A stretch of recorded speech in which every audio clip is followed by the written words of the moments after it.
how digital technology is changing project finance.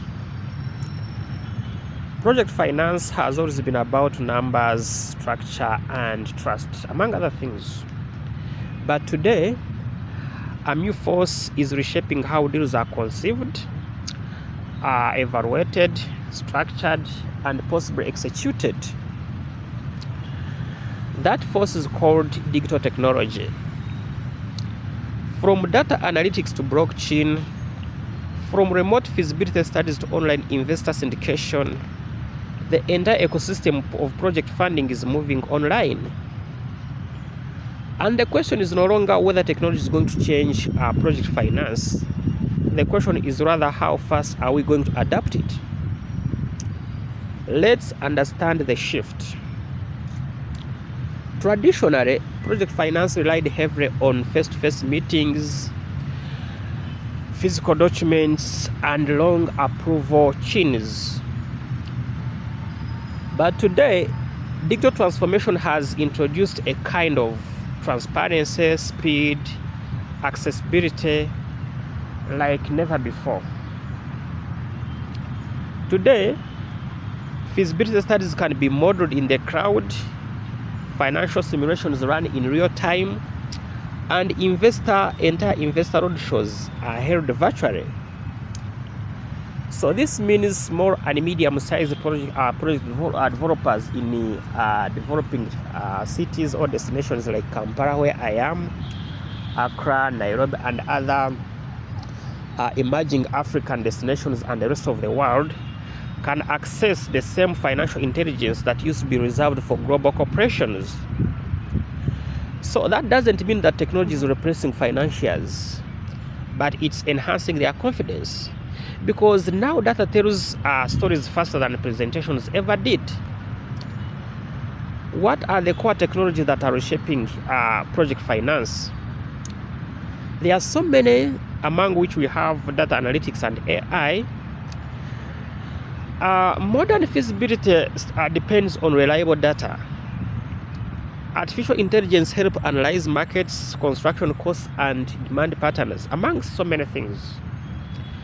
So here, instead of guessing, it is very easy to predict or to forecast with more precision. That does not mean that AI removes human judgment, but it rather refines it. We also have blockchain and smart contracts. I'm very sure those who are doing cryptocurrency and those other stuff know what blockchain is. So blockchain introduces a kind of tamper-proof way to record project ownership, investor commitment, and payment flows. So imagine an infrastructure PPP project where every disbursement, milestone, and repayment is transparently logged, reducing disputes and corruption.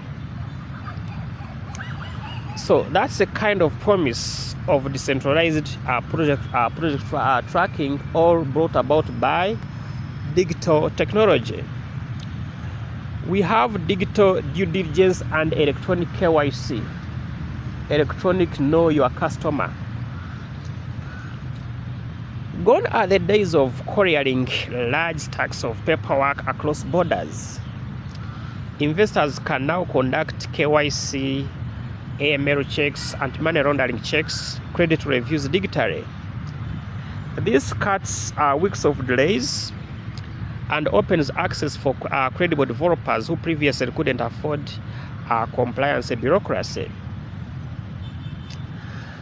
We also have fintech platforms and crowd investing. Project finance is no longer limited to banks. Fintech platforms now syndicate capital from multiple micro-investors globally. It is called democratization of funding. This gives smaller but well-sized projects a voice. There is also remote monitoring and IoT, call it Internet of Things. You know, investors love accountability. And with the sensors, drones, and live dashboards, they can easily monitor project progress from anywhere in any part of the world. And that one, of course, builds trust, and trust easily brings funding. So how does this benefit African developers and developers in other emerging destinations?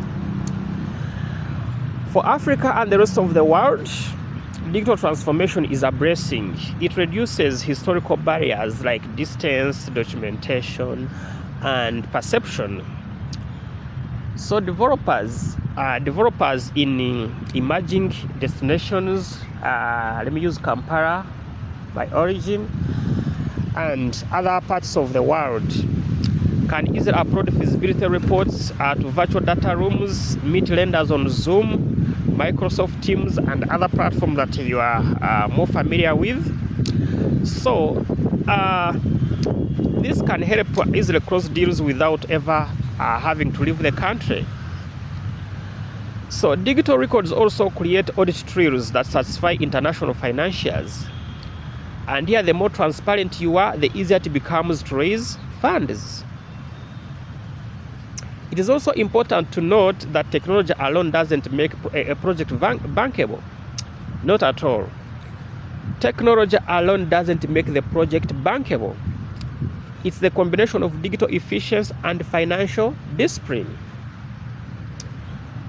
This digital technology, the changes that it is bringing, of course, requires a new set of skills that project promoters, project developers have to develop, have to embrace, have to, train themselves in. So these skills include digital literacy that requires the promoters or project developers to know the tools that make due diligence faster. Data storytelling, to be able to interpret and present insights convincingly. Cyber discipline, to enable project developers, project promoters, protect sensitive invest and project information.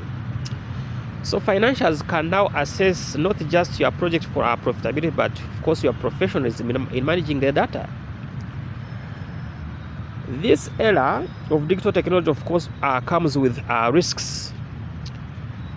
So how responsible are you going to handle these risks? How are these risks going to affect you? So it's very important to know that every opportunity comes with risks, and digital system can be hacked. Misinformation can easily spread faster, and reliance on unverified online sources can lead to poor decisions. So that's why governance must evolve alongside this innovation. The future of project finance will depend on how responsibly we integrate technology with accountability.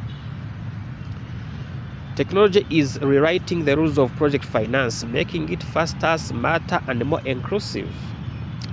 But remember, these tools don't replace trust, they reinforce it. In the digital age, credibility remains the most powerful currency. If this video helps you to understand something regarding how digital technologies are reshaping project finance, kindly share, comment, subscribe, and let me know what you think. We meet in the next video. I'm Jerome. Bye-bye.